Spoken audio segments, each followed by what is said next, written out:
Regular maintenance is a fact of life and it's never questioned. You get the annual physical, you change the oil in your car, you get your furnace checked out, on and on and on. Regular maintenance always makes good sense. When is the last time you performed an annual checkup on your own practice? I'll bet it's been longer than a year, and that's not good. My guest today works with practices on all manner of operations, and he's going to tell us what you should include in your own annual practice checkup. I'm Carl White, principal at Market Advisory Group, a healthcare marketing agency, and I'm also the host of Practice Care. The mission for both is the same, and that's to help private practice owners stay private. It's usually what they want, but care is better when the owner of the practice also has to take care of patients, because we can feel pretty confident that any business decision that's getting made is going to keep patient care top of mind. Not always the case when somebody else owns the practice. So let's just keep it all simple and keep it private. My returning guest today is David Zetter.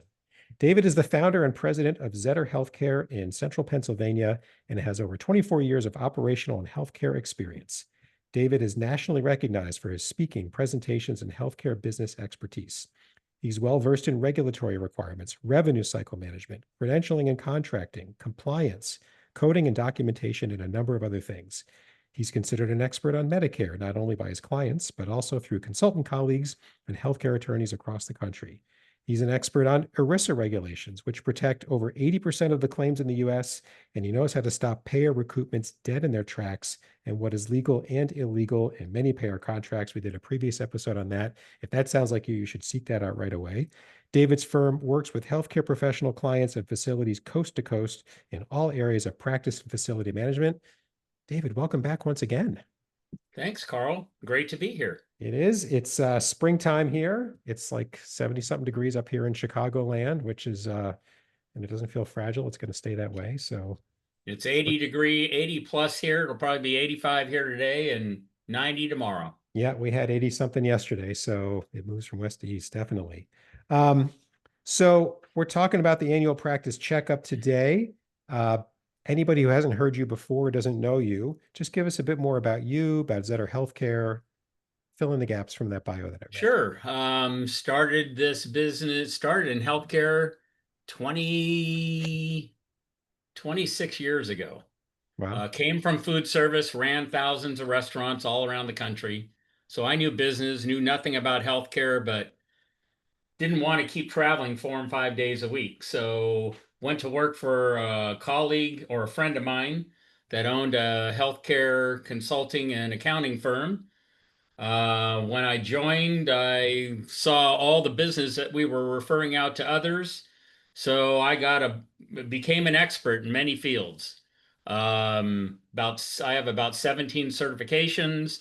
You do. Started bringing in all the consulting work, split off.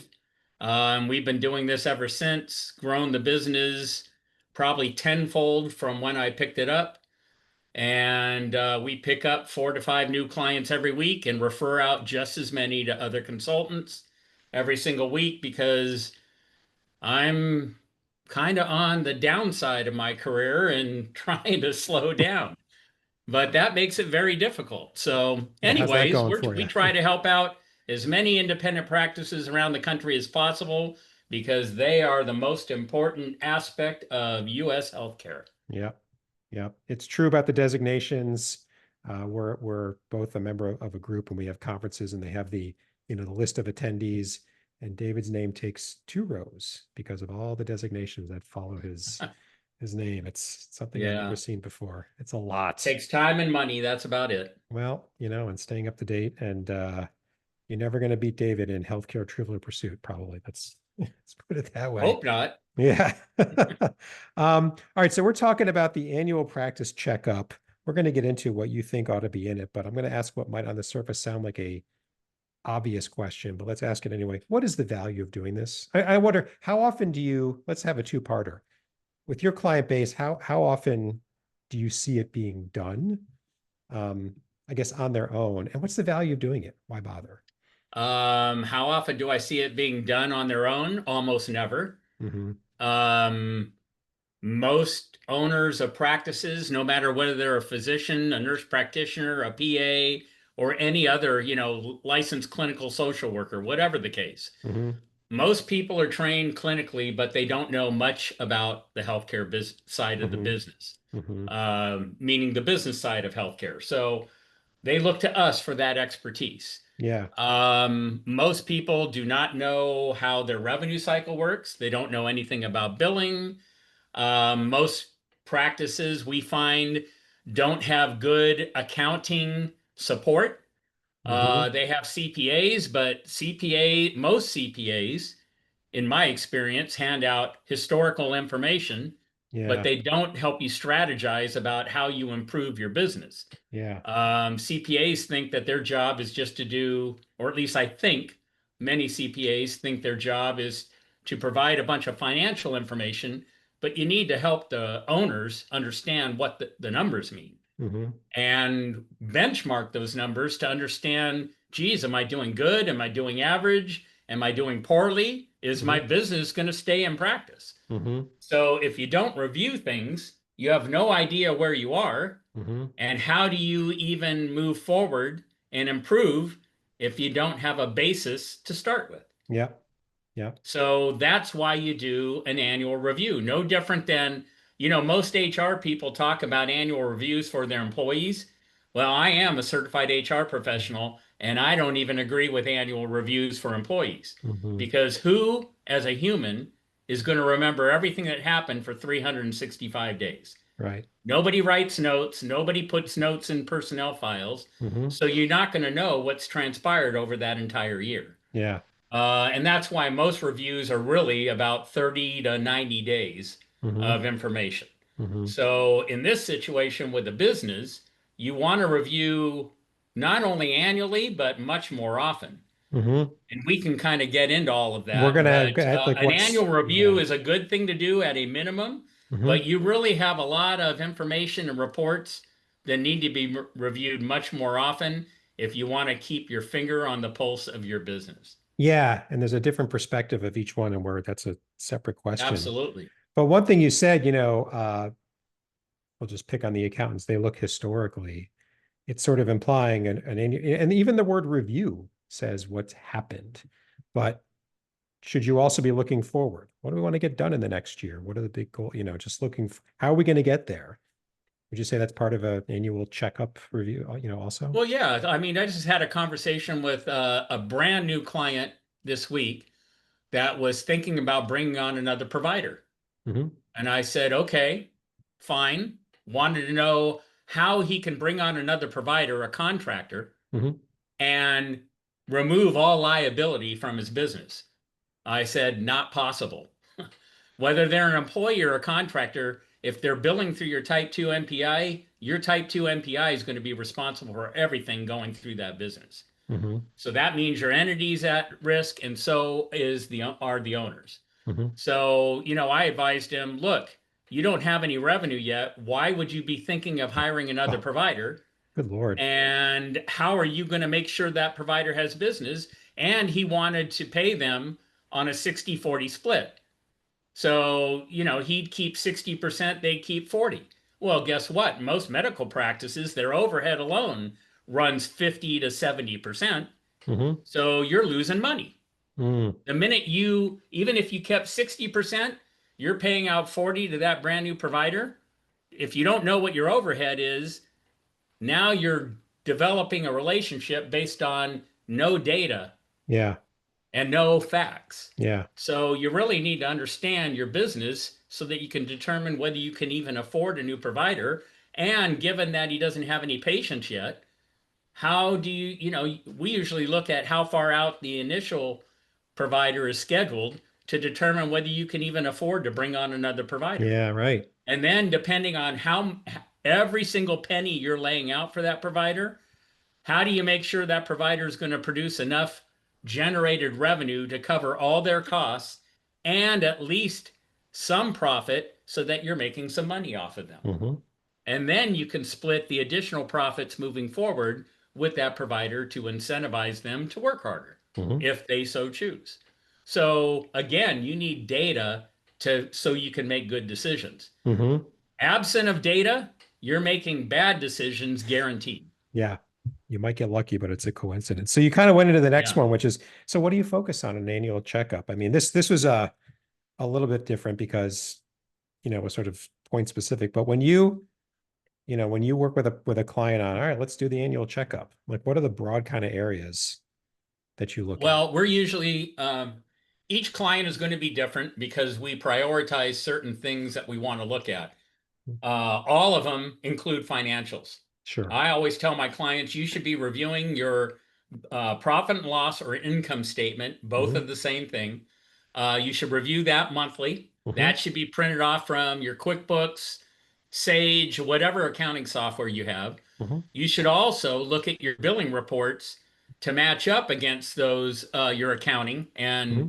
what your deposits were to see whether there's any variance there, Hmm. because that can be a good sign of embezzlement, Mm. depending on where the differences are. You're never going to match completely simply because your deposits and charge entry aren't always done on the same day. Hmm. So there is going to be a variance, but over an entire year, that variance should balance out. It won't be equal, but it should only be a variance of a couple of $1,000s or so. Hmm. And that'll tell you at least you have some idea what's going on. Hmm. You should look at your AR and trending, not only total AR, but insurance and um, patient responsibility as well. And look at that on a monthly, mostly a quarterly basis, because that will show you trends. If your AR continues to grow, that tells you right there your billing department or billing team is not doing their job. Hmm. It should not be growing, it should Hmm. be reducing. Hmm. And if it's growing, that means that there are too many issues that are going on. And then you need to identify those issues and determine what needs to be changed from the revenue cycle point of view, to make sure that that AR is reducing and you get money in your bank much quicker versus it's sitting out there waiting to be collected. Hmm. So we look at that as well. We look at succession planning, especially if the practice has turnover in staff and providers. Hmm. Because obviously you need providers and staff to run the business, and you want to make sure that you always have enough people in place to do the job that's necessary to produce the income and the profits that you need to keep going. Hmm. So you want to look at that as well. Then, you can start picking many things apart. We always recommend metrics and dashboards with KPIs, key Hmm. performance indicators, and those can change from practice to practice depending on specialty and or the priorities that the practice has, so that you can determine, I mean, if you want to track how much revenue you're billing each month and how much you're collecting each month, you can put that in a dashboard so that you can compare that. Hmm. And the billing department can use that as incentives to do better, or provide more work and tasks to certain employees or staff. But dashboards are good, financials are good. Reviewing your HR aspect, and then there's many other things. I mean, you Hmm. can look at outcomes, you could look at diagnoses, the type of patients you have, whether the outcomes for, if you're an internist or even a nephrologist or whatever the case, if you got patients with diabetes, are they getting better? Do you care for them well? Um, how do you think you're doing compared to what insurers think you're doing? So, I mean, there's many Yeah. aspects to take a Yeah. look at on how the business is running. Hmm. And then when you look at those measurements, then you can possibly determine what tasks need to be done in order to make those measurements and those numbers improve. Yeah. And you should benchmark against statistics so that you can see whether, hey, are you an average performing practice? Do you perform better than others? And so Hmm. on. And there's all Hmm. kinds of statistics out there, including the NSCHPC has them too, as Hmm. well as the MGMA, Cotter, Sullivan, you name it. There's Hmm. tons of them out there. Yeah. Yeah. So that's like the monthly, quarterly sort of keeping I'll say keeping, the operational aspects in mind. What about on an annual level? Are there things that you look at with clients that, are separate from, like, they'll say it's 2026. So at the beginning of the year, we want to be 10% larger by the end of the year in terms of revenue. Well, Like, you're exactly right, Carl. I mean, so do you set goals? Do you yeah.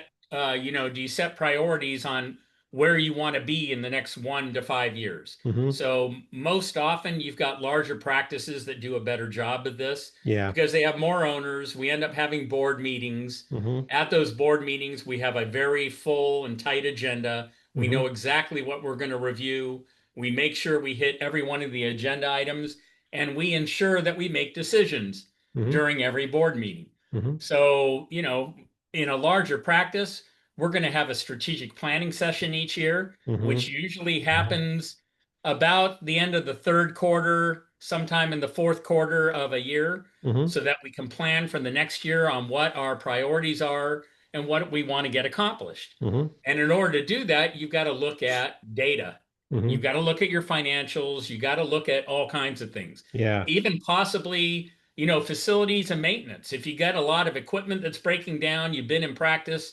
20, 30 years. Geez, do you need to replace exam tables? Do you need to replace equipment in Hmm. exam rooms Hmm. or other equipment in a lab or things like that? How Hmm. are you going to pay for it? Are you going to need a loan? Hmm. So, I mean, all those things, it helps when you have a planning session, prepare for that. And Yeah. then when you get into that year, so like for 2026, we would have had a planning session at the end of 2025 sometime. Hmm. And then we keep monitoring what our priorities were Yep. based on that planning session. And we're reviewing that on a monthly and quarterly basis Right. so that it's no different than going out on a trip. We used to all have atlases and maps, all Hmm. this paper Hmm. that we used to look at, and we'd get to where we're going because we followed a map or an atlas. Yeah. Nowadays, it's GPS. Yeah. Where's your GPS for your practice? Yeah. Okay. Yeah. If you don't have GPS for your practice, you're going to get somewhere and you won't even know where you're at Yeah. and how you got there. Yeah. And Mm. you may not want to be there. Yeah.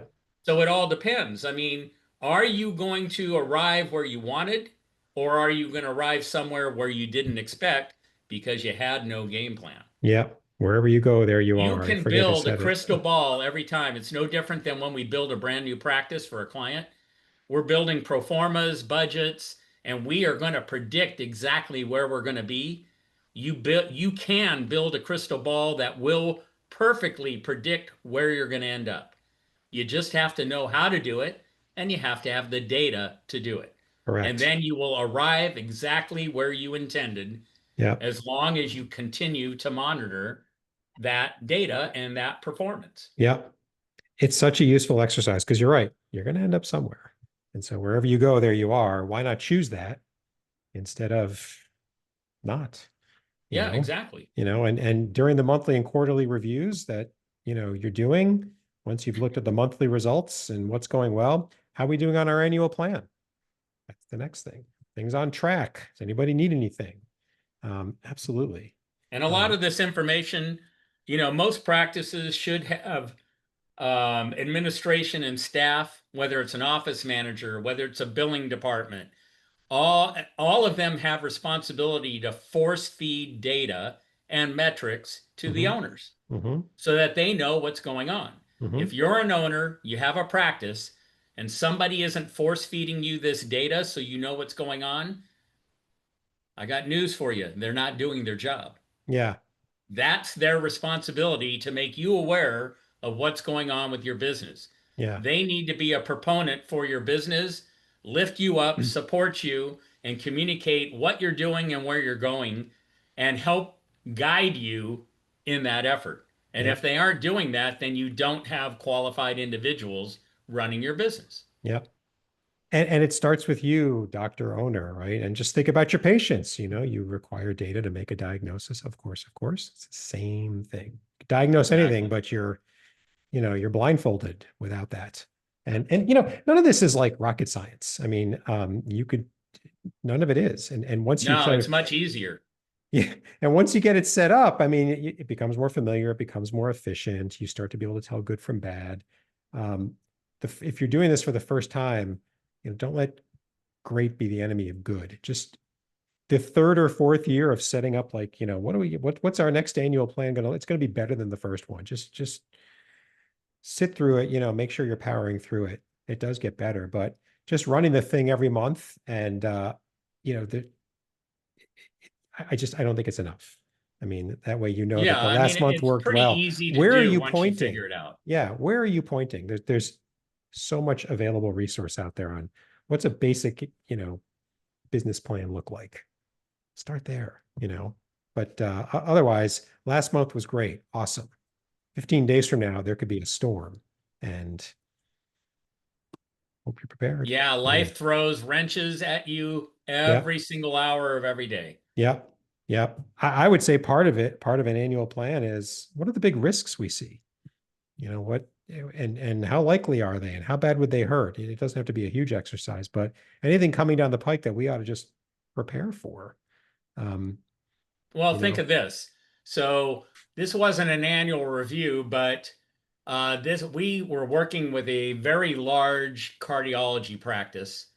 We were doing contract negotiations, mhm, and they didn't know what they didn't know. mm, So we did an analysis on their fee schedule, what they charge insurers and what they charge self-pay patients. mhm.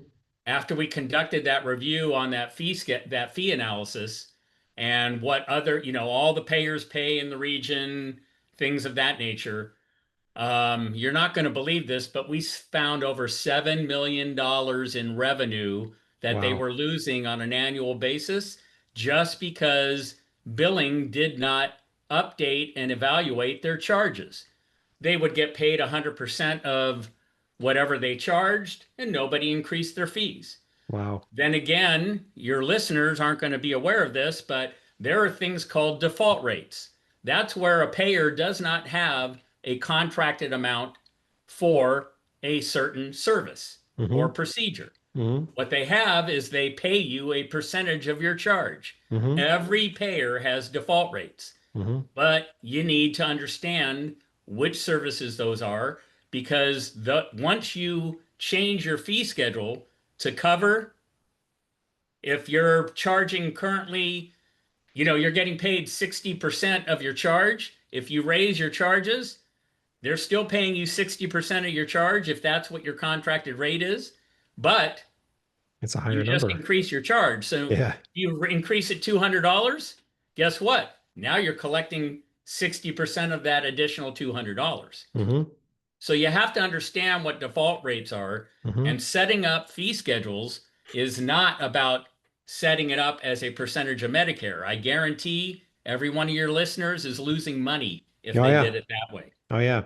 Guaranteed. I had a client the other week, and she mentioned insurance in passing. I said, you ever negotiated your rates? Oh, that's not possible. No, it is, actually. Oh, It it very much absolutely is. I is. know people who do this, and they are adamant that it is, and doesn't mean that you're going to necessarily win, air quotes, but you can't win if you don't Well, you play. have to have So, leverage. You can't just of go ask for course, money and assume the insurer is going to give you more money. but have somebody tell you that you have no chance or that you have some chance. But it is Sure. doable. It is It doable. is doable. No Yeah. different than an annual review and looking at monthly and quarterly metrics, Hmm. just keeping a finger on the pulse of the business. Yeah. Somebody Yeah. has to, or nobody will. Correct. And that somebody, practice owner or owners, is you. It's either you or you have to make sure it gets done. And there's a good thing to put in any annual review. We need to review our contracts. Which Yes. contracts are coming up, and when are they coming up? And you want to know that typically more than a year, depending on what it is. Like, for example, we know people who negotiate leases. Best time to start that, 18 months, more than a year. If you wait till this year, you're already kind of behind the eight ball. This is all doable, but just it's Yes. very operational. What contracts are coming up? What are we going Yeah, to be that asked to an renew? annual review. If your lease is coming up, are you going to renew an option? Are your options, competitive? Yeah. There's all kinds of things to plan for. So Yep. you look at your entire business, you find out what's important to you or Hmm. the areas that you're not performing as well as you'd like to be. Hmm. And those should be areas that you touch on Yeah. more often. Yeah. Yeah. And back to your example at the beginning of the client that wanted to hire a, a 1099 additional. So let's just say that, I want to grow big. Okay. And one way to do it is I'm going to have more people. Okay. Well, there's the goal and the strategy. In this case, the strategy didn't fit the goal. So you kind of go up and down, goal, strategy, what's going to work. And the goal's too big for now. And there's just this dance that you have to go through. I want to do X. Is X feasible and achievable? Well, not yet, or yes, it is, or we could do more. That's the back and forth, because when you're done with all that, you want an annual plan that is, there has to be some reality in it. And so, while you're doing your monthly and quarterly reviews, how are we doing on this? Well, if it was pie in the sky to begin with, it's not going to get done. And so that's Yeah. part of what's a good annual plan. What's not just crap, not just, fantasy land in the beginning. Well, a good annual plan is what gets you where you want to be. Correct. Right. Is where you want to be. Maybe it takes 3 years. Maybe it's never. Maybe it's faster. Right. Yeah. But you have to have these discussions, because reviewing the monthly financials does not, you're getting somewhere, hopefully good.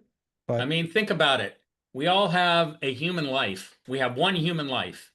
Okay. mhm, What's your game plan for that life? mhm, Or are you just going to wing it and end up wherever you're at? Well, yeah. it's no different for your business. Yeah.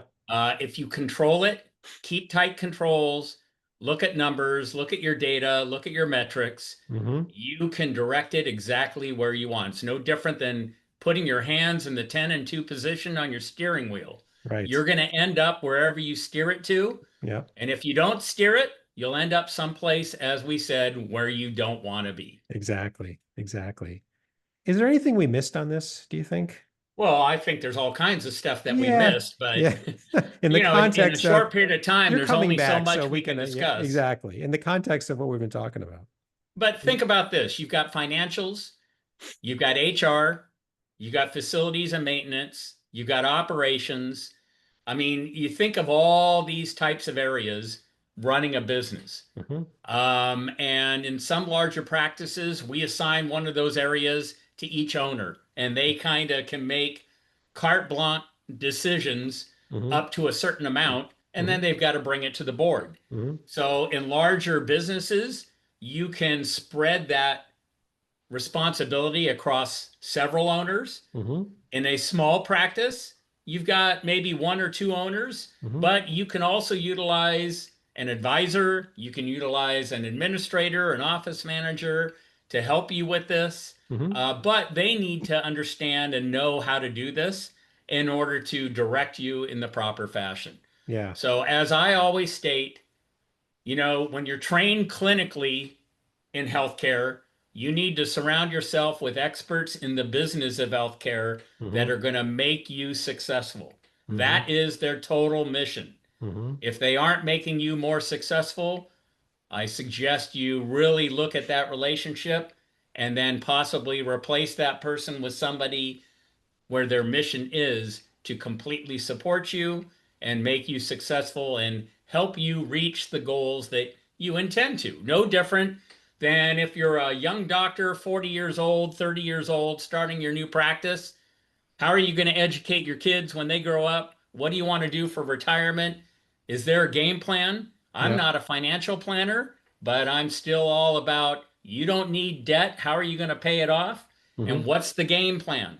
Yep. So that when you hit 50, 60, 70, Yep. you can play the games that you want and not have to work anymore Yep. because you've planned for it and you've achieved it. Yep. And So when it's you're, no different than planning your retirement as a human. Same thing with your business. yeah, What is the game plan? it's a nice analogy, because the skill set that's needed is more strategic and not so much operational. Um, the monthly, quarterly, that's operational stuff. The annual, the what do we want to be when we grow up? Where do we want to go? It, the way to answer that question well is through a strategic discussion. Less, the operations come in to say, well, can we actually do that? Well, operationally, that means operationally, but it's got to start with strategy and with, goals, strategy, tactics. That's where operations comes in. That's the logical flow. So if the people that you've got, either you want to give this to somebody, or to a group in the practice or outside people, if they don't feel strategic to you, red flag, I think. Red flag. Yes, sir. Where can somebody get started on this? The context is David Zetter's right. We're just, we look at stuff monthly, but when he says, where do we want to go? I don't think I know the answer to that. So there's enthusiasm to change and to get down this path, but they've never done it before. What's one or two super simple things they could do to get started? Well, some super simple things are you can contact a consultant or an advisor that obviously has plenty of experience doing this with hundreds of practices and has seen failure and success. I mean, that's your best bet. Secondarily, well, we all have AI now. So you want to learn how to do an annual review on a medical practice? Go ask Chat GPT. It'll give you some information. Yeah. It's not going to be perfect. And you have to have knowledge in order to understand what is accurate information and what isn't.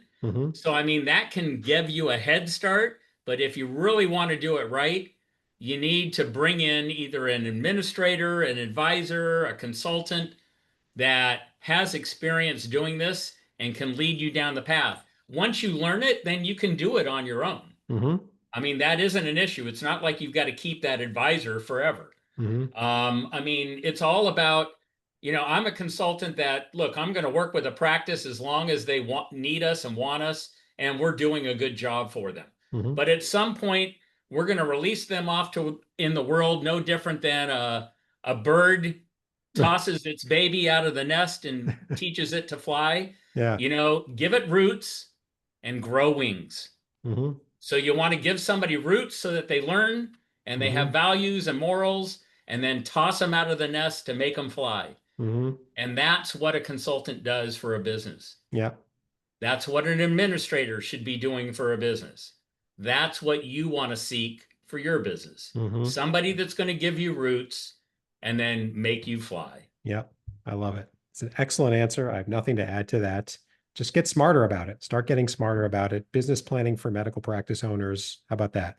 See what you find there. I'm sure there's some good info out there. Absolutely. Yeah. Once again, David, thanks for coming on. I'm losing count of the number of episodes. We've got more coming. I really Always a appreciate pleasure, it. Carl. And I really appreciate it too.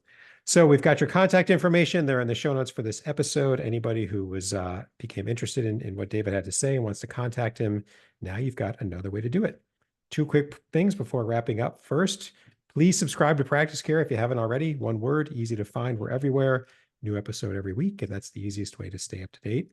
And secondly, if you're like David or us and you serve private practice owners, or you're one yourself and you've got some expertise or experience on the business side of private practice, don't overthink that. What you think is boring and dumb and too simple, others are struggling with it. In the show notes for every episode, there's a link, a couple of clicks, tell us what's on your mind, and we'll get you scheduled as soon as possible. Thanks very much, and until next time.